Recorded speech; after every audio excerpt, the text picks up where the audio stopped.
Combien d'hommes et de femmes souffrent en silence parce qu'ils ne peuvent pas avoir d'enfants naturellement? Combien pensent que la science est entre guillemets contre nature, alors qu'en fait, elle est parfois leur seule chance? Aujourd'hui, dans Open, on ose parler d'un sujet qui est encore un tabou en Afrique, la fécondation in vitro. Sur ce plateau, je recevrai un couple qui vit à Abidjan et qui a accepté de briser le silence en racontant leur parcours vers la parentalité. On aura également un médecin spécialiste en fertilité qui sera présent pour répondre sans filtre à toutes nos questions. On lira vos témoignages, anonymes pour la plupart, envoyés par des femmes et des hommes du continent et de la diaspora, dont celui d'une femme célibataire qui a choisi d'affronter toute seule la procréation médicalement assistée. Et pour aller plus loin, je vous proposerai des ressources pour vous informer, pour vous inspirer ou simplement pour mieux comprendre. Je suis Paola Audrenengue et vous regardez Open.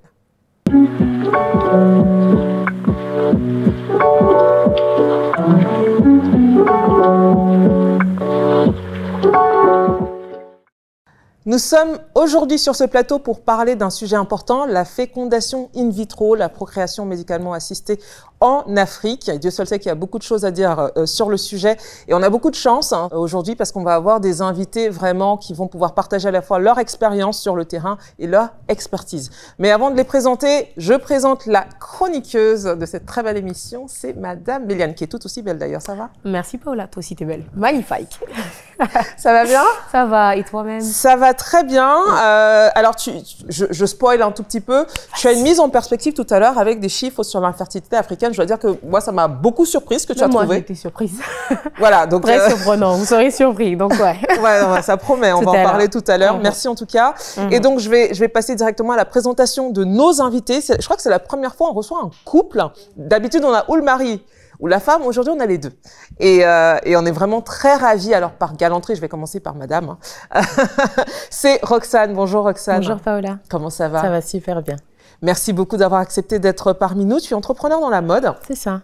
Et tu es venue accompagnée du coup de ton cher et tendre qui est avec nous aussi. C'est Issa. Bonjour Issa. Bonjour Paola. Comment ça va? Très bien, très bien. Merci beaucoup d'être parmi nous. Tu es directeur général dans une agence de communication. Oui.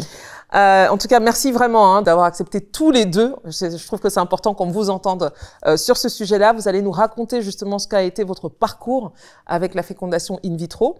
Je vais entre-temps présenter notre spécialiste du jour. Il en fallait vraiment un et donc on est très ravis de l'avoir. C'est Docteur Oussou Clément. Bonjour docteur. Bonjour Paola. Comment allez-vous? Je vais très bien. Merci beaucoup d'avoir accepté d'être sur ce plateau. Vous êtes gynécologue obstétricien à la clinique Procréa d'Abidjan, qui est une des cliniques, on va dire, de référence sur les sujets de fertilité. La clinique de référence. C'est la clinique. Attention. C'est la clinique de référence. Très bien.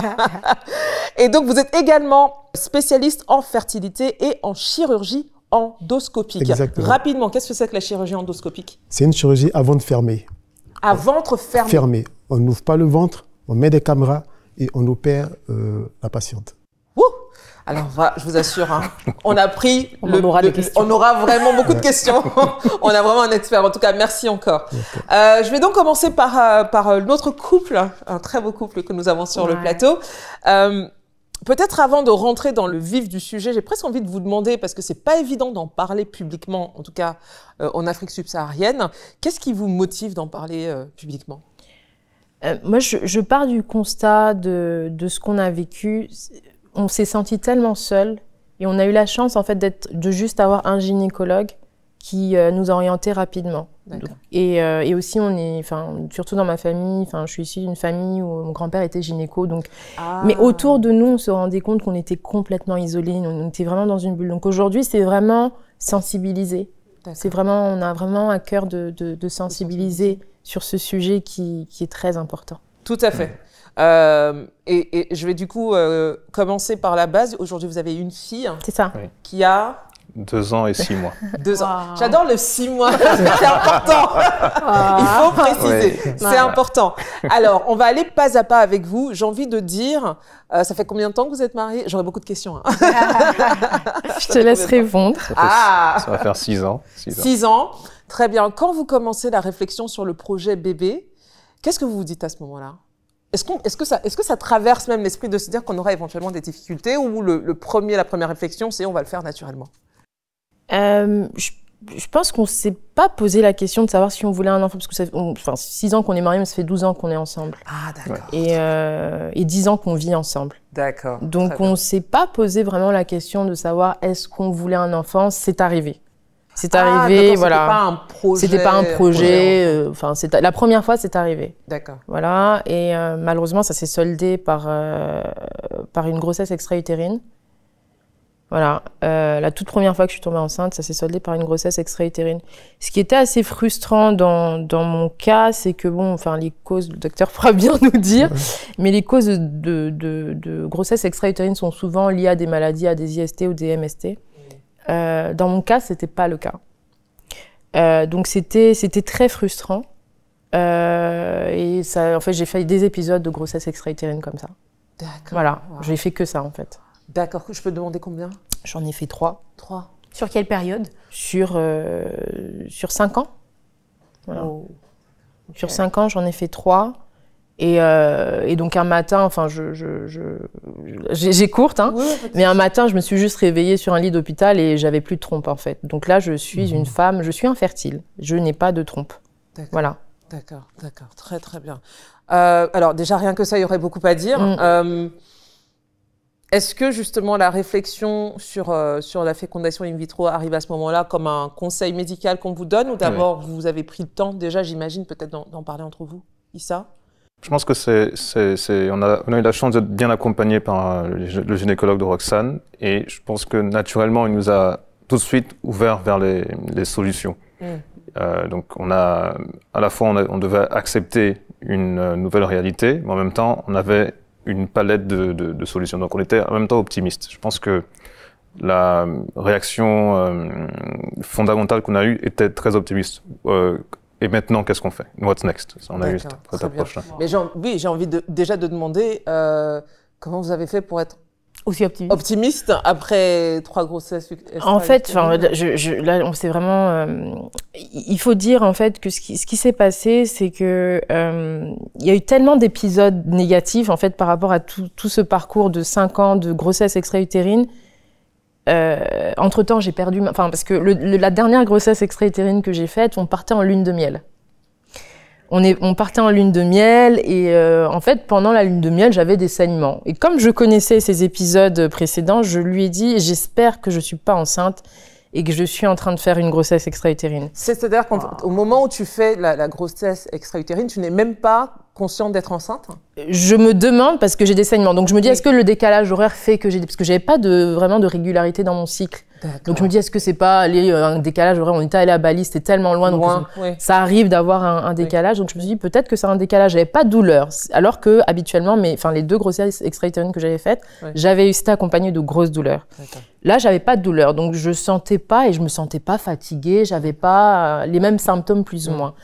Et donc, on finit notre lune de miel, on s'est bien amusé. On revient sur Paris parce qu'il faut dire que je voulais absolument fêter l'anniversaire de ma mère qui était très malade. Donc, je me suis dit, on vient à Paris, on fête l'anniversaire de ma mère avant de rentrer sur Abidjan.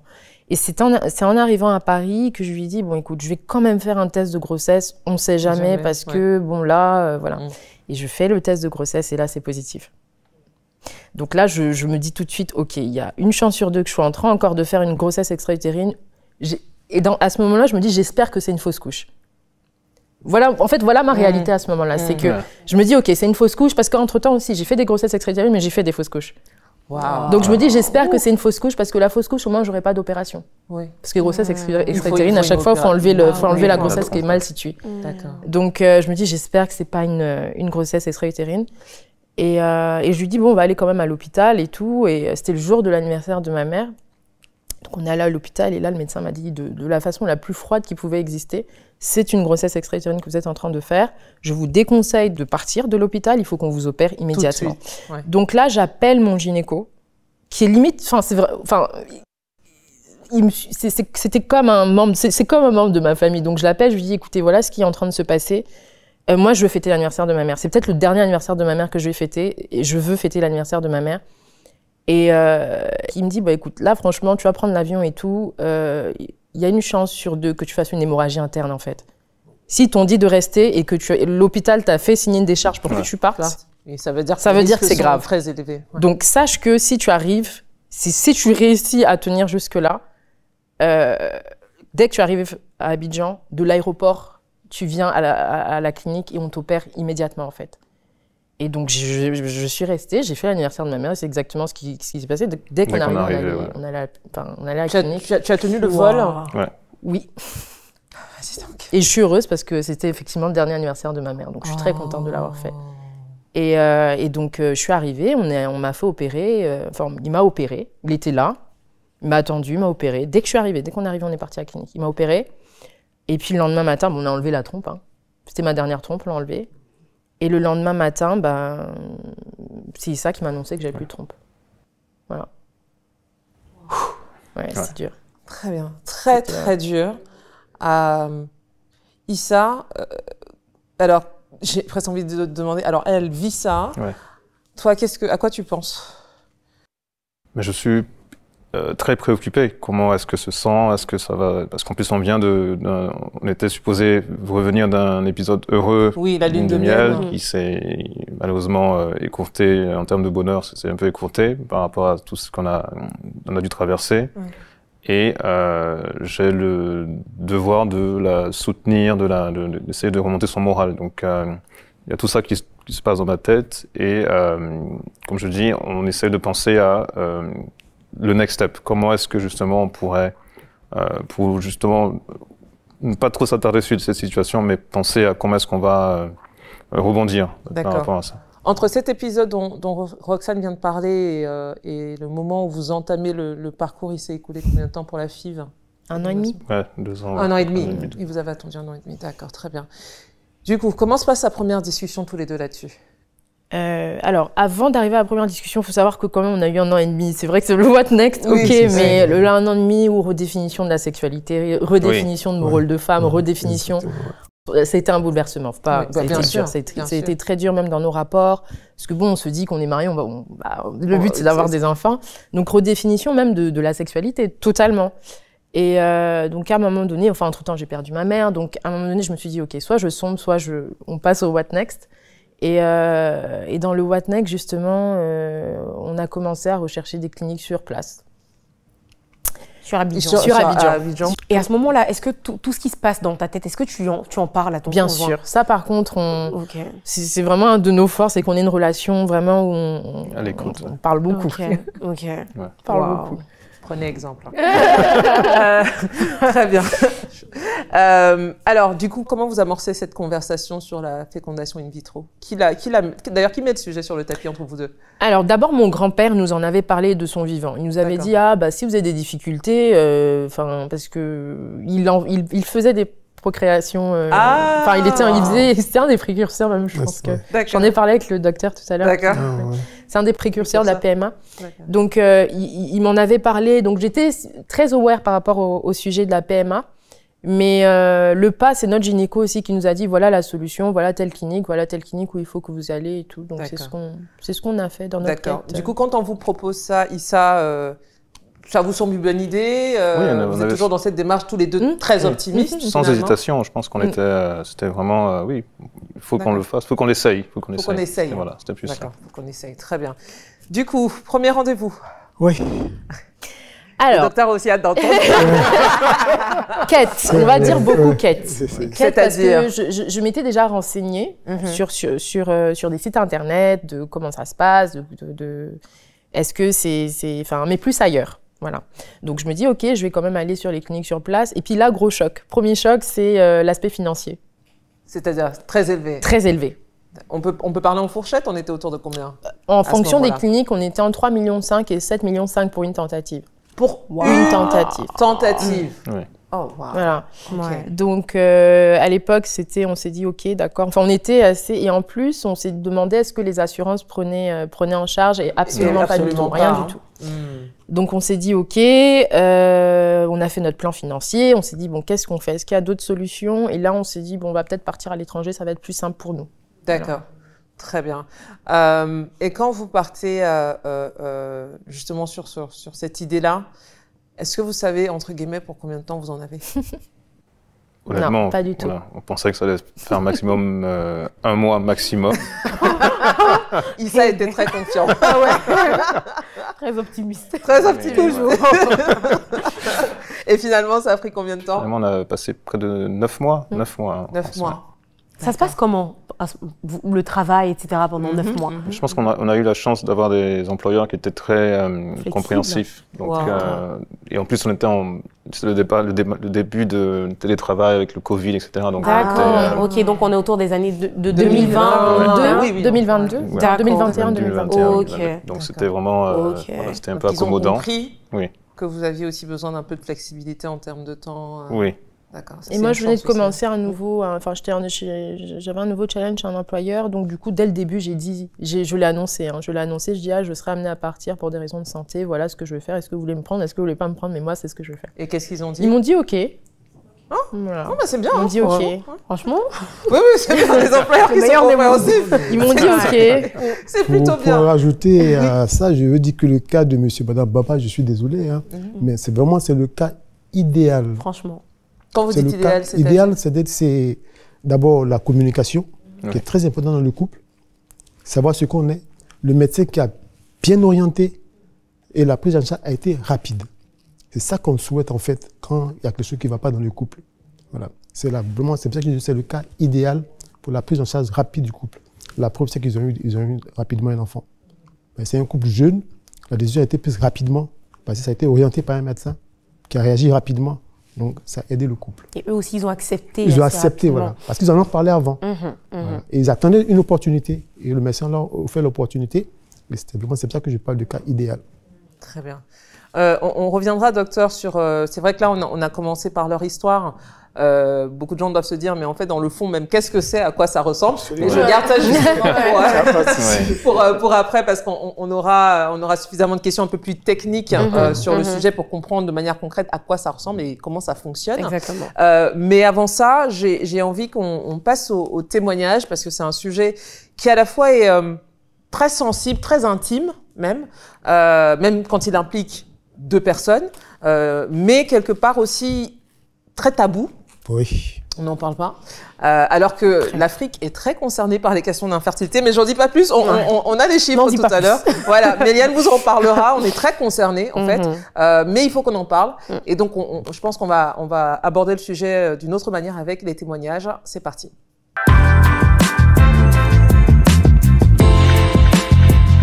Alors, dans les témoignages reçus sur la toile que vous m'envoyez à chaque fois sur les différents sujets qui sont abordés, on en a sélectionné 3. Je vais lire le premier et puis on prendra quelques réactions sur le plateau. Après 2 ans d'essais infructueux, nous avons découvert que mon spermogramme était très mauvais. Pour dire vrai, j'ai vécu ce diagnostic comme une honte. Ma femme a été formidable et elle a su me soutenir. Mais ça a pris un peu de temps pour que j'accepte et qu'on envisage sérieusement d'autres options.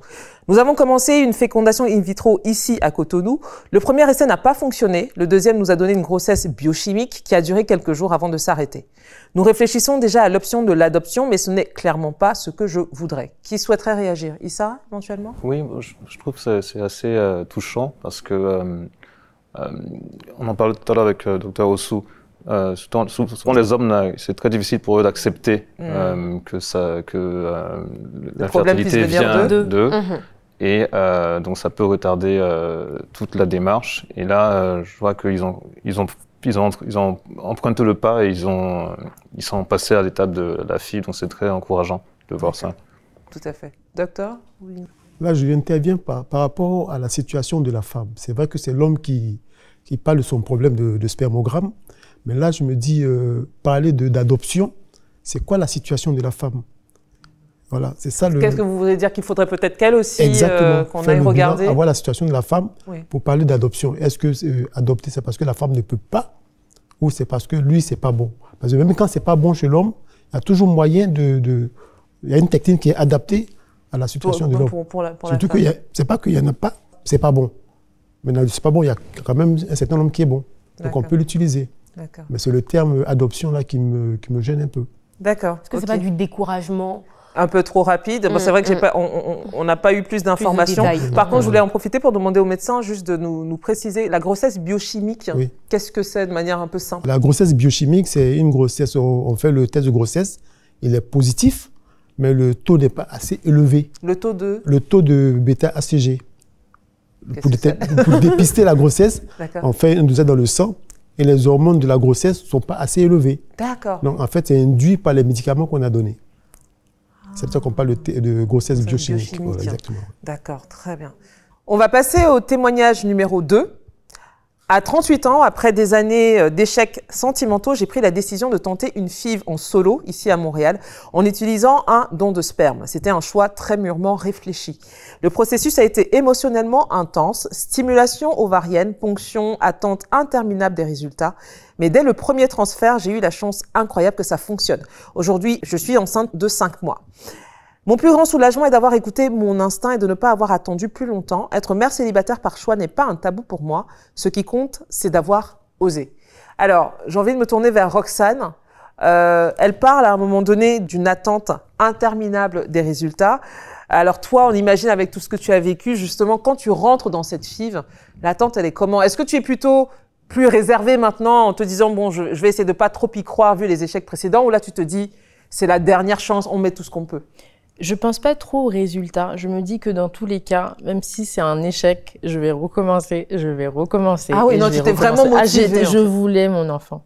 On voulait un enfant et après, j'étais pas, par contre, et je pense que c'est ça, j'étais pas fermée à l'adoption. C'est-à-dire que je me disais, bah, si ça marche pas, j'irai jusqu'au bout de là où je peux partir. Mais si ça ne marche pas, ben, on adoptera. D'accord. Voilà. Très bien. Et ça, vous en aviez parlé déjà un peu de l'adoption à ce moment-là? Oui, très connecté par rapport à ça. D'accord. Super. Très bien. On va passer au dernier témoignage avec, d'ailleurs, je crois qu'il y a une question pour notre spécialiste sur le plateau, Dr Roussou. Je lis le message. J'ai découvert que je souffrais du SOPK, donc c'est le syndrome des ovaires polykystiques à 31 ans, après plusieurs années d'essais naturels sans succès. Avec mon mari, nous avons entamé un parcours de fécondation in vitro à Dakar. Aujourd'hui, nous sommes à notre 4e essai, mais honnêtement, la fatigue psychologique commence à peser. Le coût des traitements aussi est très lourd ici, surtout sans prise en charge par l'assurance. Je pense que on a évoqué tout à l'heure, Roxane. Alors, ma question pour le spécialiste serait, à partir de combien de tentatives infructueuses est-ce qu'on doit envisager d'arrêter ou de changer complètement de protocole, docteur? Ça dépend de quel type de protocole elle a choisi.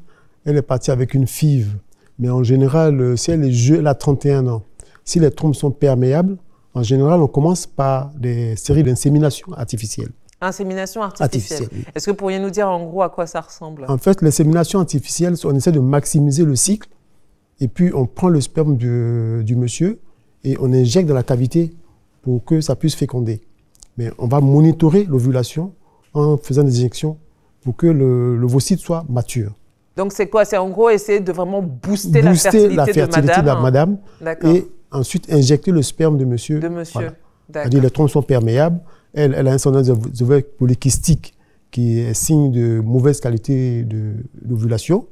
Donc on va maximiser cette ovulation-là pour que la fécondation puisse se permettre. D'accord. Donc c'est un peu ça. D'accord, très bien. Et là, elle demandait à partir de combien de tentatives infructueuses? En général, tentative infructueuse, c'est-à-dire qu'il n'y a pas de grossesse.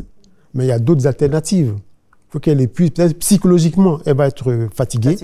Mais c'est pour ça qu'elle a besoin d'un suivi de psychologie pour l'accompagner, pour qu'elle comprenne qu'elle est jeune, elle a encore les capacités.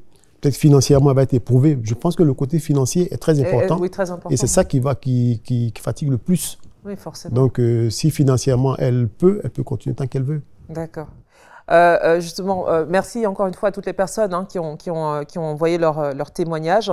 Je continue avec vous, Dr Roussou. Donc, je voulais qu'on revienne, on va revenir peut-être vers un point qui est quand même très important.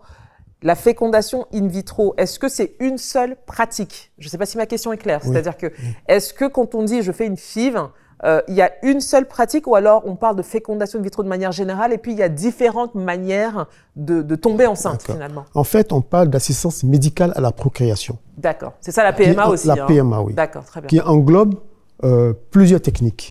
Ok. La technique la plus basique, c'est l'insémination artificielle. Artificielle, d'accord. Voilà. Ça, c'est quand le couple, en fait, il y a plusieurs causes. Quand on ne trouve pas de cause, que tout est normal, on peut proposer une insémination artificielle au couple. D'accord. Maintenant, quand il y a une cause féminine ou masculine, on peut proposer ce qu'on appelle la fécondation in vitro. On conçoit l'embryon en dehors de l'organisme et on transfère l'embryon dans la cavité utérine de la femme. Et puis, on a la fécondation in vitro avec don de gamètes. Ça parce que madame a une insuffisance ovarienne. soit monsieur a un problème de spermatozoïdes. Et puis la dernière technique, c'est la technique qu'on appelle ICSI. C'est l'injection intracytoplasmique du spermatozoïde. Qu'est-ce que ça veut dire en français simple? Je vous explique. Ça, quand la qualité des spermatozoïdes est mauvaise, on va choisir le meilleur et on va l'injecter dans l'ovocyte. Et puis cet embryon-là, on va le transférer dans la cavité utérine. C'est pour ça qu'on parle d'injection intracytoplasmique du spermatozoïde. D'accord. Justement, vous parlez d'infertilité masculine. Oui. Et on voulait aussi faire cette émission parce que malheureusement, on a observé que dans les communautés africaines de manière générale, on pense vraiment que la problématique d'infertilité est toujours spécifiquement féminine, alors qu'elle peut aussi être masculine. On a, je pense, tous entendu des histoires malheureusement de couples où l'enfant n'arrivait pas et du coup, on a décidé que c'était la faute de madame et monsieur allait prendre une autre épouse ou autre. Aujourd'hui, vous, avec le recul que vous avez, vous êtes dans une clinique, vous nous avez dit la clinique de référence. Absolument. Donc, on compte justement sur le regard que vous avez. Aujourd'hui, est-ce que vous êtes capable de nous dire, entre les couples que vous recevez, les hommes, les femmes, vous leur faites faire des tests de fertilité, etc. Aujourd'hui, entre guillemets, qui est responsable de l'infertilité? En fait, par rapport aux causes de l'infertilité, on a un tiers de causes liées à la femme, un tiers lié à l'homme et un tiers où on n'arrive pas à déterminer ce qui fait que le couple ne tombe pas enceinte. Donc c'est un tiers, un tiers, un tiers. Un tiers chacun. Un tiers chacun. Très bien. Mais comment, du coup, vous expliquez cette méconnaissance côté masculin des problématiques de fécondité? Parce que j'ai l'impression que les femmes sont vraiment beaucoup plus alertes là-dessus, vont faire beaucoup plus de tests. Si elles ont un problème, vont le savoir quand même, entre guillemets, relativement tôt. Mais les hommes, par exemple, le spermogramme, j'ai l'impression que ce n'est pas un automatisme pour eux. En fait, parce que la grossesse, d'abord, ça se voit chez la femme. C'est la femme qui porte la grossesse, donc, en fait, elle s'auto-afflige. Elle se dit, si je n'ai pas d'enfant, c'est parce que je suis responsable. Donc, c'est elle qui sera la première à aller consulter. Voilà. Donc, quand elle vient, on dit, c'est un problème de couple, il faut que monsieur vienne avec vous. Voilà un bilan pour vous, voilà un bilan pour monsieur. C'est au décours de ce bilan-là qu'on va voir que c'est en fait, c'est l'homme qui pose problème. Qui pose problème. Exactement. D'accord. Mais la femme, elle, d'abord, en avant-garde. C'est elle qui vient la première, chez qui on va faire les examens, et après, on fait l'examen de l'homme. D'accord. Toujours sur cette question de l'infertilité aujourd'hui, de votre observation, que ce soit pour l'homme ou pour la femme, quelles sont les causes majeures que vous avez identifiées comme, j'allais dire, premiers obstacles justement à la fertilité dans un couple? Chez la femme, c'est d'abord, en Afrique et en Côte d'Ivoire particulièrement, c'est l'infection. C'est-à-dire? C'est l'infection, les IST, les avortements clandestins. Puis il y a aussi, la deuxième cause, c'est les troubles hormonaux. D'accord. Et en troisième cause, c'est les causes iatrogènes, c'est-à-dire que la femme qui a subi une intervention qui va compliquer la fertilité après. D'accord. Voilà. Ok. Chez l'homme, c'est un peu la même chose, mais surtout chez l'homme, on a surtout l'environnement. Justement, qu'est-ce que vous conseillez pour les hommes comme environnement? Vous conseillez que c'est la première cause de troubles, en tout cas de la fertilité pour les hommes? Pesticides, tabac, alcool. D'accord. D'accord. Donc l'hygiène de vie masculine en fait impacte beaucoup sur la fertilité. La fertilité. C'est la première cause? La première cause chez l'homme, oui. Chez la femme, c'est d'abord la première cause, c'est l'âge de la femme en fait. Il ne faut pas attendre d'avoir 40 ans pour commencer à chercher un enfant. C'est un peu avant, parce qu'à partir de 35 ans, les choses se compliquent un peu pour la femme. D'accord. Voilà. Donc l'âge pour les femmes, ne pas attendre trop longtemps. Trop longtemps, oui. Et pour les hommes, c'est de faire attention à leur hygiène de vie. À leur hygiène de vie, exactement. D'accord. Ouais. Messieurs, on espère que vous écoutez, parce que ça impacte aussi. Et d'ailleurs, j'en profite là, je pose une question un peu plus, pas personnelle, mais que je suis tombée sur une information qui disait que beaucoup de qualités de grossesse chez certaines femmes étaient aussi liées à la qualité du sperme. Absolument. C'est pourquoi pour relier en fait à la question de l'hygiène de vie de monsieur. Exactement. C'est pour ça que chez nous à la clinique, il y a un test qu'on fait obligatoirement chez l'homme, c'est le test de fragmentation. Parce que le test de fragmentation, c'est comme en fait des petits trous qui sont au niveau du pôle céphalique du spermatozoïde qui va provoquer des avortements chez la femme ou faire des fausses couches chez la femme ou provoquer des anomalies. L'embryon, le spermatozoïde peut être bon, mais si il y a trop de présence de ces vacuoles-là, ça va entraîner des fausses couches. Donc, quelque part, c'est intéressant. Hein. Donc, quelque part, ça veut dire que si on est sur un couple qui projette d'avoir un enfant, De la même manière que madame doit vraiment faire attention à faire les tests, etc., en fait, monsieur doit aussi revoir vraiment pour la qualité de sa contribution. Absolument, exactement. D'accord. Okay. C'est-à-dire que les fausses couches peuvent même être liées à l'hygiène de vie de monsieur. Voilà, ce qui est quand même, c'est quand même surprenant parce que généralement, on te dit si tu n'arrives pas à garder, c'est que la maman. Oui, mais ça va impacter la qualité du spermatozoïde. Waouh. D'accord. Donc, en tout cas, ça va impacter forcément la femme qui porte la grossesse. C'est chez elle qu'on va voir les causes, les méfaits. On n'en parle pas assez. Oui, on n'en parle pas assez. Mais c'est pour ça qu'on est là. Oui, exactement. Tout à fait. C'est pour ça qu'on a beaucoup de questions. J'en aurai une autre, et peut-être, Méliane, si tu en as aussi. J'aurais vraiment voulu savoir au niveau de la FIV. Oui. Donc, on a parlé quand même du volet financier qui est important. J'avais envie aussi qu'on parle quand même de l'aspect psychologique. Oui. De la chose. Donc, ça a été un peu évoqué par nos deux invités. Qu'est-ce que vous avez mis en place pour justement accompagner des personnes qui rentrent dans ce parcours-là et c'est quoi les différentes étapes finalement? Okay. Dès le départ, en fait, le médecin qui reçoit la patiente, c'est le premier psychologue. Parce que je vais écouter le couple, je vais les interroger, donc je vais maîtriser un peu leur environnement, voir de là où ils viennent et puis jusqu'à où ils sont arrivés. En fonction de ce que ils vont me dire, je vais proposer des examens à faire. Et même après les examens, pour les résultats, il faut avoir de la psychologie pour leur expliquer à chacun ses résultats. Voilà. Et si ce côté-là est raté, en général, soit on perd le couple parce qu'ils n'ont rien compris à ce que vous avez dit, soit c'est trop difficile pour eux d'accepter le résultat. Du coup, ils vont aller voir d'autres médecins pour comme une contre-expertise. Voilà. Et quand ils reviennent, c'est parce que l'autre médecin a expliqué pareil que nous. La même chose. Du coup, dans le circuit, ils vont passer voir le psychologue. Ce qui aura brossé un peu le tableau, qui va essayer de les recadrer par rapport à leur situation avant de faire la prise en charge proprement dite. Donc vraiment, au début, c'est un parcours. C'est vraiment un long parcours et qu'il faut vraiment baliser pour que le couple soit partant, que le couple accepte et qu'on puisse les accompagner assez aisément. Tout à fait. En tout cas, on le voit, hein, c'est un sujet qui impacte énormément de choses, même au dehors de la fertilité simple. On va justement regarder la situation avec un peu de hauteur. C'est parti pour la mise en perspective.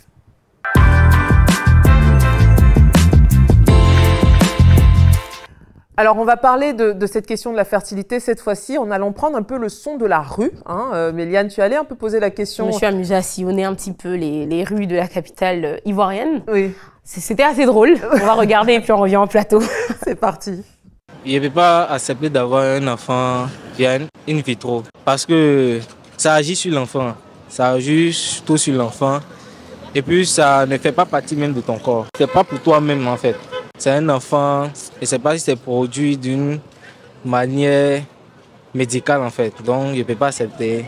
Je préfère rester comme ça, soit je préfère chercher une autre femme pour pouvoir prendre ma vie et puis continuer. Ça va me déranger. Si lui, ça ne le dérange pas, nous, ça passe. L'essentiel qu'il est au courant, là. Il n'y a pas de problème. Moi, mon mari, c'est notre secret. Ça s'arrête là. Qui est au courant? Je n'ai pas accepté. Parce que c'est pas venu de nous deux, au fait. À cause de la religion, non, je peux pas. Je peux pas accepter autre méthode même. Je suis contre ça. C'est possible. Par amour, quoi, en fait. Si je l'aime et que je veux la soutenir, je peux le faire, c'est pas un problème.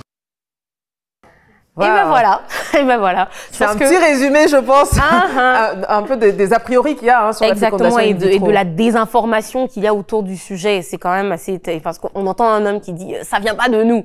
Bah, alors que techniquement, si in vitro, c'est littéralement tout le contraire. Donc, ouais, ça fait vraiment écho de l'importance de communiquer en fait sur le sujet et d'informer les populations sur ce sujet. Surtout que, on va le voir tout à l'heure, les chiffres montrent que l'Afrique affiche paradoxalement les plus hauts taux d'infertilité. Mais c'est très étrange. Dans le monde. Alors qu'on se dirait que l'Afrique, c'est le continent de la fertilité, de la natalité, de la famille, et on est le continent qui a le plus haut taux d'infertilité. Exactement. D'autant plus qu'on a aussi le continent qui a le plus haut taux de fécondité. Donc on se demande comment c'est possible. Et pourtant, si on a ce tableau qui résume assez bien les taux de fertilité en Afrique, on nous dit, alors selon un rapport de l'OMS, qu'en Afrique, l'infertilité touche en moyenne 10,1% des couples. Mais on peut aller jusqu'à un pic de 32% dans certains cas. Donc, c'est très hétérogène. Et certaines études... Oui, absolument.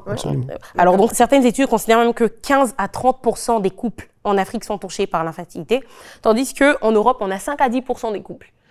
Ce qui est quand même surprenant, non ? C'est très surprenant, c'est très très surprenant. Et ce sont des chiffres qui datent de 2016, donc bon allez, c'est pas si récent que ça, mais ça n'a pas trop changé. Voilà. Vous pensez que ça n'a pas trop changé, docteur ? Bah voilà. Et pourtant, on est sur un continent donc qui est très touché par l'infertilité et qui en même temps a moins recours aux techniques de PMA. On va le voir.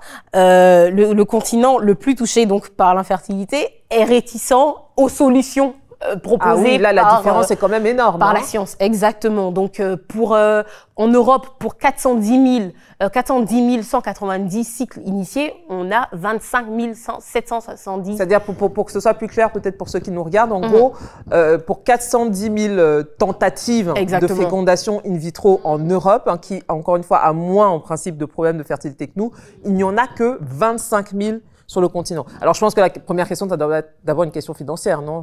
Exactement. C'est sûr qu'il y a une question financière. Il y a aussi donc les a priori, comme on a pu le voir tout à l'heure sur ces questions-là. Donc, ouais. Et oui. Donc, par million d'habitants, en Europe, on est sur 1433 tentatives par million d'habitants contre 55 en Afrique. Et donc, ce sont des chiffres qui font réfléchir. Ouais, qui nous interpellent. Qui nous interpellent, exactement. Merci beaucoup, Méliane. Des réactions un peu sur ces chiffres, Roxane, docteur ? Oui, ces chiffres ça montre la réalité des choses. En Afrique, le secteur de santé est moins accessible, d'où le traitement des infections, ça pose un problème. Donc, du coup, l'infection va entraîner une infertilité. En Europe, dès le premier bobo, on va à l'hôpital. Tout à fait. Donc, c'est un peu la différence. Exactement.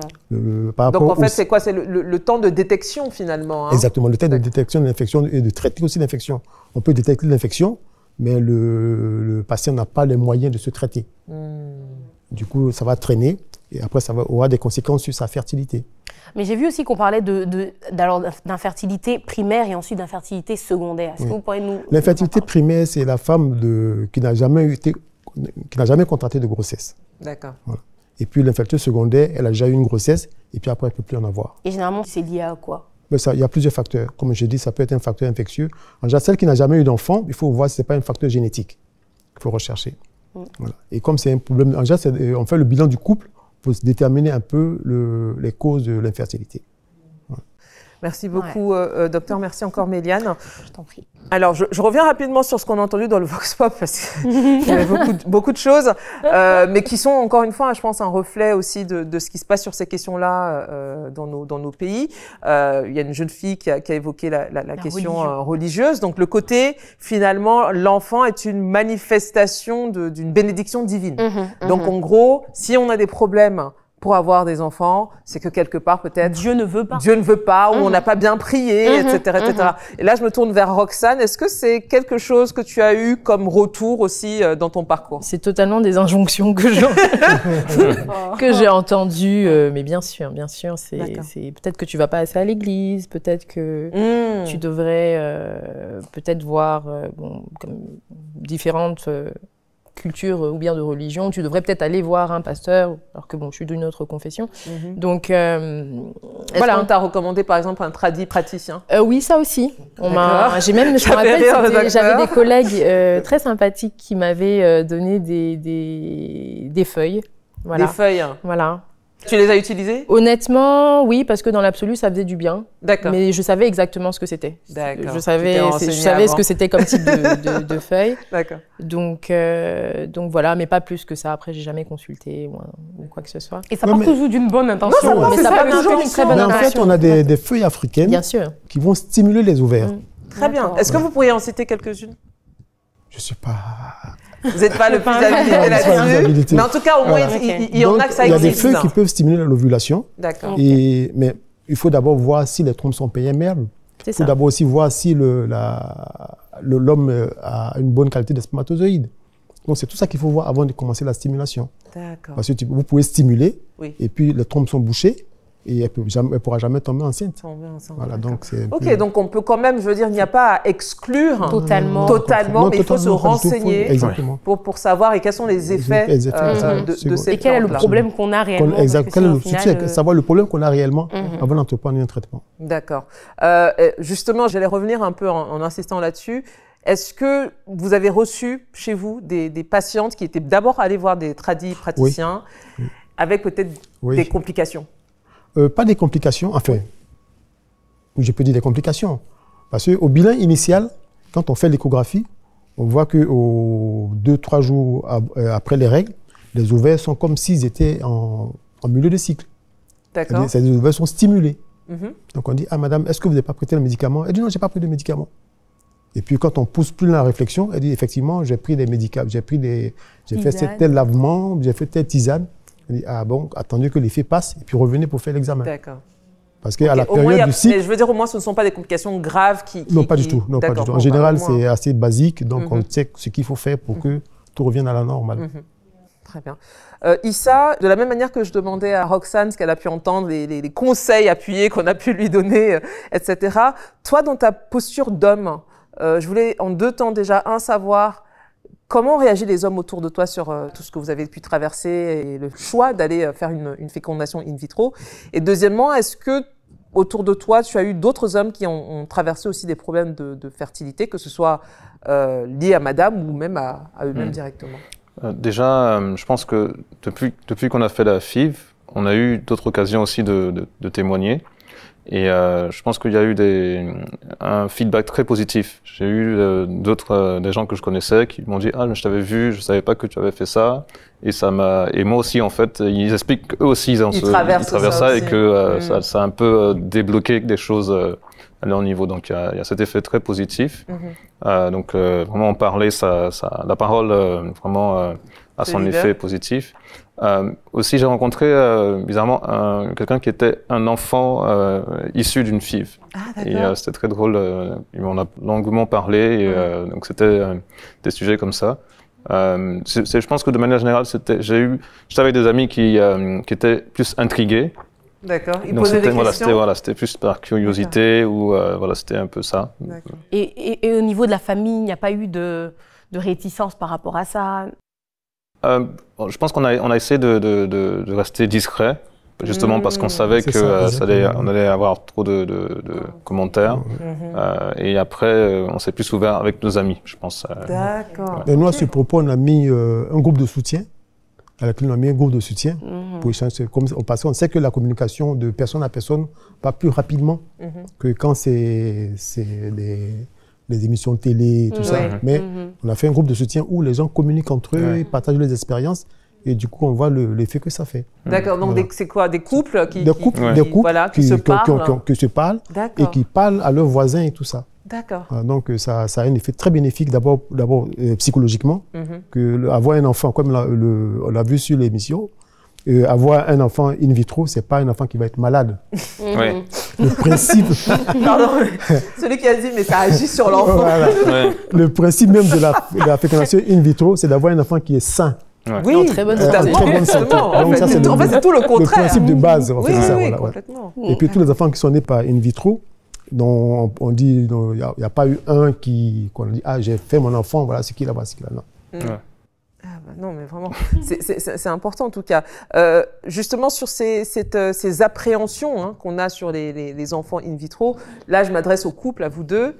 Bon, la fille, c'est une fille, elle a 2 ans et 6 mois, j'ai bien retenu. Est-ce que vous avez à terme prévu de lui en parler, justement? Oui, très rapidement. Très rapidement, parce que c'est son parcours, c'est son histoire, et dès qu'elle comprendra, oui, très rapidement. D'accord. C'est son histoire, et si éventuellement on veut recommencer, ça sera leur histoire. D'accord, très bien. Mais c'était l'autre question. Hein. Alors, est-ce qu'il y a un prochain bébé? Est-ce que vous y pensez déjà? Oui, on y pense. On y pense. D'accord. On y pense. Du coup, ce serait encore à travers le même process? Forcément, oui. D'accord. Forcément, on a des embryons congelés, donc du coup... d'accord. Très bien. Et justement... On a 4 autres. 4 autres embryons congelés. Okay. Et justement, docteur, c'est vrai que ça aussi, c'est une question parallèle, mais importante. On entend de plus en plus parler de congélation d'ovocytes. Oui. Est-ce que vous pourriez nous en dire? Déjà, est-ce que vous en faites à la clinique où vous exercez? D'accord, très bien. Dites-nous en plus à quoi ça sert, à qui ça s'adresse, et quelles sont les étapes, et éventuellement, si on peut avoir une fourchette de prix aussi, parce que c'est pas gratuit. Je parle d'abord de l'expérience de monsieur et madame Bomba. Effectivement, quand on le fait plus jeune, on a l'avantage d'avoir des ovocytes de meilleure qualité. Donc, on peut avoir beaucoup plus d'embryons. Donc, les embryons, on les appelle les embryons surnuméraires. On va les garder. Là, ils ont eu un bébé. Dans 2 ans, dans 3 ans, elle peut revenir et puis on peut retransférer. Donc, le processus va être moins long et moins difficile. Parce que là, ça revient à juste préparer l'endomètre pour replacer l'embryon. Elle n'aura plus de piqûres. C'est des comprimés qu'elle va prendre pour qu'on replace les embryons. En termes de congélation de gamètes, c'est possible. On en fait à la clinique. Il s'agit pour une femme qui n'est pas prête à avoir un enfant maintenant, de pouvoir congeler ses gamètes pour quand elle sera prête à, plus tard, venir faire son bébé. Combien de temps on peut congeler? Tant qu'on veut. Tant qu'on veut. Tant qu'on veut. Il n'y a pas de, limite. Durée? Non. D'accord. Mais vous recommandez du coup de faire ça avant quel âge, par exemple, pour les femmes? Il faut le faire avant 35 ans. Avant 35 ans. Parce qu'après 35 ans, on a la qualité et la quantité qui va baisser. Du coup, on aura moins de matière, à conserver. D'accord, très très bien. Ok, j'aurai encore quelques questions, mais avant cela, quand même, puisqu'on se rapproche de la fin, on a trouvé beaucoup de recommandations à vous faire si vous voulez creuser un peu plus sur le sujet. Donc, on va passer à la dernière rubrique de l'émission. C'est parti pour les recommandations.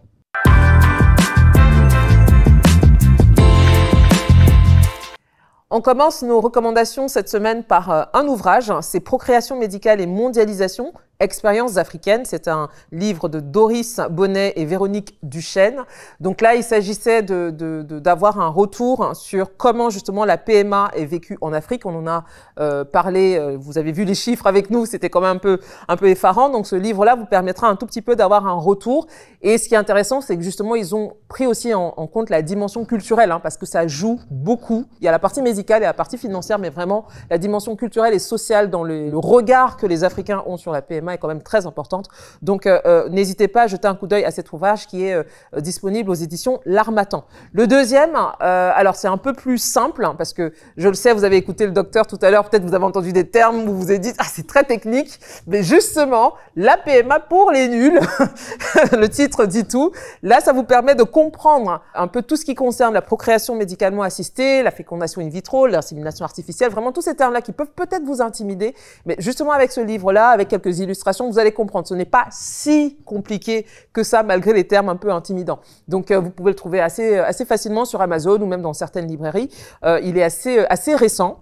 Le troisième, ou du moins la troisième recommandation, alors là, c'est plutôt un fichier audio que vous pouvez écouter sur Internet. C'est un reportage de Radio France, donc notamment France Culture, et qui s'appelle « PMA, la longue attente des femmes noires ».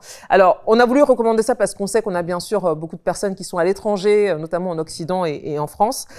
Et ça, en fait, du moins, ces reportages-là nous expliquent que quand on est une femme noire en France, en tout cas, il faut en moyenne attendre quasiment 8 ans pour avoir un don d'ovocytes noirs. C'est-à-dire que si vous êtes une femme noire, que vous avez besoin d'ovocytes pour tomber enceinte et que vous voulez que votre enfant ait quand même un tout petit peu la même couleur de peau que vous, eh bien, en fait, vous devez attendre à peu près 8 ans parce qu'il y a très peu de femmes noires en France qui font des dons d'ovocytes.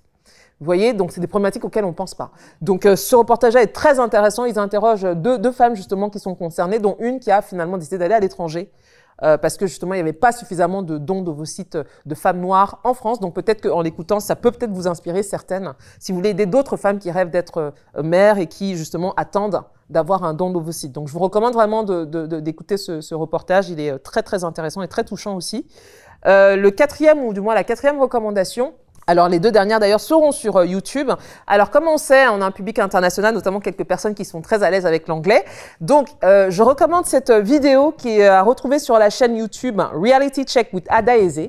Et en fait, c'est un témoignage d'une femme qui a eu recours justement à la FIV au Nigeria et elle a eu des triplés. Et donc, elle raconte un peu son parcours, les difficultés. Et je pense que ça résonne beaucoup avec ce qu'on a entendu sur ce plateau, finalement, dans les batailles qui ont eu lieu, notamment les commentaires aussi qu'elle a reçus au niveau de la famille, etc. Et surtout ce que ça a été de devoir accueillir des triplés à partir d'une FIV. Donc, voilà, si vous voulez, l'interview est assez longue, mais très intéressante. Et je redonne le nom de la chaîne, c'est Reality Check with Ada Eze. Mais je pense que si vous tapez I went through a lot et fécondation in vitro, vous allez probablement tomber sur son témoignage. Et le dernier, et pas des moindres, alors ça, je voulais aussi en parler parce qu'on a bien évidemment beaucoup de femmes noires qui sont concernées par des problèmes, notamment d'endométriose. On a parlé de SOPK tout à l'heure, mais l'endométriose aussi est un obstacle assez souvent si on veut procréer. Et donc là, vous pouvez aller sur la chaîne YouTube d'Abiba Ousmane. Et vous allez avoir du coup cette entrevue qu'elle a eue avec une jeune femme atteinte d'endométriose et elle parle également de PMA et de don d'ovocytes. Voilà, c'est une conversation qui dure quasiment 2 heures, qui est assez longue, mais je pense assez complète sur le sujet. Vous pourrez éventuellement lire les commentaires aussi. Voilà, donc on vous a donné quand même, je pense, de la matière. Voilà, vous pourrez aller vous renseigner sur le sujet. Avant de clôturer en posant quelques question, en tout cas en termes de recommandations aux médecins, j'ai envie de me tourner d'abord vers notre très beau couple sur le plateau. Bon, je pense que comme ceux qui nous ont regardés, ça a été très inspirant de vous écouter et franchement, la force dont vous avez fait preuve. J'aurais peut-être envie de vous demander, peut-être à tous les deux, respectivement, si aujourd'hui vous deviez vous adresser à un couple qui est justement dans cette phase de fragilisation du couple, parce que ce que vous avez traversé aurait pu séparer beaucoup de gens, et vous l'avez évoqué, il y a eu des moments compliqués. Qu'est-ce que vous diriez à ce couple-là? C'est-à-dire qu'il est dans un moment où la douleur, la question autour de l'infertilité risque peut-être de les éloigner, de les séparer. Qu'est-ce que vous leur diriez? Moi, pour ma part, je peux dire que c'est vraiment, ce parcours, c'est vraiment une équipe. Il faut vraiment se sentir en équipe, et l'homme doit vraiment soutenir la femme, parce que quoi qu'on dise, la femme va prendre la plus grande part des épreuves. Et donc, on doit être vraiment hyper soutenant pour la femme. Et c'est vraiment rester une équipe. C'est très, très important de rester concentré par rapport à l'objectif. Par rapport à l'objectif, très bien. Roxane? Et moi, beaucoup de bienveillance. Je pense, mais même envers un homme qui comprend pas toujours ce qu'on traverse, parce que ça reste quand même un chamboulement, surtout pendant les traitements. C'est pas évident pour l'homme aussi de comprendre ce qu'on peut ressentir. Donc, beaucoup de bienveillance et surtout regarder l'objectif. C'est-à-dire que même si ça ne marche pas une fois, faut pas se décourager. Il y a toujours des solutions et il y a toujours des solutions adaptées, parce que le plus important, je pense, c'est pas la manière dont on tombe enceinte, ce n'est pas la manière dont on a un enfant, c'est ce qu'on veut donner. Et l'objectif, c'est de donner de l'amour à un être. Donc, qu'il soit adopté, qu'il soit conçu naturellement, qu'il soit conçu par PMA, qu'il soit conçu de n'importe quelle façon, le plus important, c'est de donner de l'amour ou procréer quelque chose, grandir une famille. Donc, pour moi, le plus important, c'est l'objectif et communiquer. Communiquer énormément. Je veux dire, il n'y a pas une banale communication, il n'y a pas un ressenti banal, il n'y a pas une... Avec son partenaire. Avec son partenaire, communiquer et puis former qu'un, quoi. Parce qu'en fait, plus vous allez communiquer sur le sujet, plus vous allez être fort et plus, en fait, il y a... Voilà, quoi que vous allez entendre ou vivre, en fait, vous allez vous comprendre tous les deux. Donc, c'est un peu, vraiment, comme il disait, une équipe. Faut faire équipe. Faut faire équipe, très bien. Et puis en parler à des médecins autour de soi, voilà. Très, très bien. Justement, très cher Dr Oussou, quelques conseils à nous donner sur cette question, parce que encore une fois, on voit que le concitoyen est concerné et des différents indicateurs, ça ne va pas forcément en s'arrangeant. Donc, je pense qu'il faut vraiment que l'information peut-être passe pour toutes les personnes aujourd'hui qui sont en projet bébé ou qui ambitionnent de l'être. Qu'est-ce que vous leur recommanderiez de faire? En fait, ce que je peux leur recommander, c'est surtout la prise de décision. D'accord. En général, l'âge est un facteur qui suit la femme. La femme, d'abord, c'est l'âge. Il faut décider le plus tôt possible. C'est-à-dire, normalement, un couple, la femme avant 35 ans, 2 ans de vie commune, s'il n'y a pas de bébé, si vous faites ce qu'il faut consulter. 2 ans de vie commune. Pour qu'on fasse le bilan, pour faire le point et voir ce qui ne va pas. Donc, vous recommandez, en gros, entre guillemets, d'essayer naturellement au moins pendant 1 an et demi, 2 ans. 2 ans. Et puis, après 35 ans, c'est 6 mois. Si après 6 mois, vous voyez que vous faites ce qu'il faut, qu'il n'y a pas de grossesse, consultez tout de suite. Peut-être après, ça va être un peu tard. Est-ce qu'il ne faut pas le faire dans l'autre sens? C'est-à-dire, est-ce qu'il ne faut pas, avant de commencer, par exemple, faire des bilans de fertilité? Non, il faut essayer d'abord. Ah oui? Oui. Vous êtes ensemble. Je viens de rencontrer ma partenaire. On n'a pas fait 2 mois, non. Parce que normalement, sur 4 cycles, la femme tombe enceinte une fois. Je dis environ 25-30%. Naturellement, quand il n'y a pas de problème. Donc, il faut attendre au moins minimum 6 mois. Mais quand on est jeune, on peut attendre 1 an, 1 an et demi. D'accord. Voilà. Mais après 35 ans, je pense qu'après 6 mois, s'il n'y a rien, il faut déjà entamer la procédure. D'accord. Et que faire pour booster sa fertilité, puisqu'on a, on a entendu que pour booster sa même... fertilité, c'est d'abord l'hygiène de vie. Il faut éviter tout ce qui est tabac, alcool, avec modération. Homme comme femme. Hein. Homme comme femme. Traiter la moindre infection. Et puis quand il y a un problème, surtout, aller voir le spécialiste. Il n'y a pas d'autres éléments. D'autres éléments. Voilà. Très bien. Merci beaucoup, Dr Oussou. Merci Issa, merci Roxane, merci à vous. Méliane. On espère, on a essayé de vous donner le maximum d'informations, mais Dieu seul sait qu'on aurait pu continuer longtemps. Moi-même, j'avais encore 10 questions à poser, mais je l'ai posé au docteur à côté. Mais vraiment, merci à vous de nous avoir regardés. N'hésitez pas à nous dire en commentaire justement ce que vous avez pensé de ce qui a été évoqué sur cette question de la fécondation in vitro. Je pense que Roxane l'a très bien résumé. Le plus important, c'est ce que l'on veut transmettre à son enfant, peu importe la manière dont il est arrivé ou elle est arrivée sur Terre. Voilà, je pense que c'est un très beau mot de fin. Quant à moi, je vous donne rendez-vous dans quelques semaines pour découvrir le prochain épisode. D'ici là, partagez, commentez, relayez, parlez-en autour de vous et surtout, prenez soin de vous. À très bientôt.